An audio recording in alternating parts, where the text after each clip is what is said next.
Shirley Campbell, like so many Canadians, hunts for bargains when she shops. The fact she may have to spend hundreds of dollars more on food next year is worrying for her. It's bad.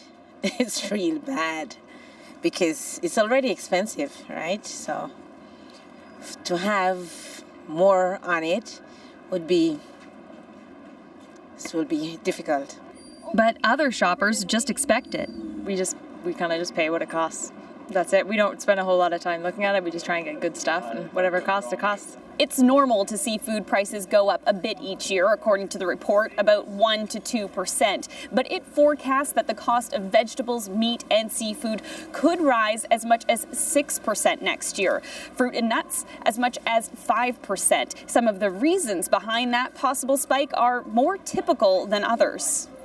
Just as the drought in California drove up prices for things like cauliflower this year, the report warns of more possible weather disruptions next year caused by La Nina.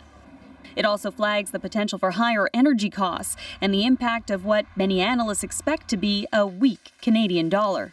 So everything we actually import from everywhere will increase in price. The lead author of the report highlights one other factor, U.S. President-elect Donald Trump and his campaign rhetoric around trade and immigration. We're going to get the bad dudes out. If Trump goes ahead with a ban on undocumented workers, it's estimated the farming industry could lose 2 million people. If you are to get rid of all these people, you're going to see a lot of farmers desperate to actually harvest anything. We just hope that some rational people come together and say, hey, Tom Muller co-owns a farm with his family in Yolo County, California. He actually voted for Trump. Even still, he's concerned about what Trump's promised policies could mean. we need people to pick our crops, and it could be devastating on the whole food industry, and prices of things could go up.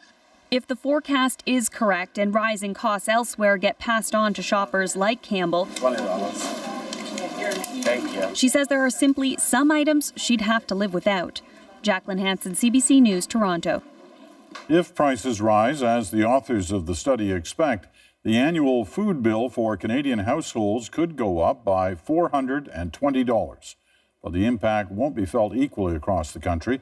People in Ontario and British Columbia would be hit harder with above-average increases.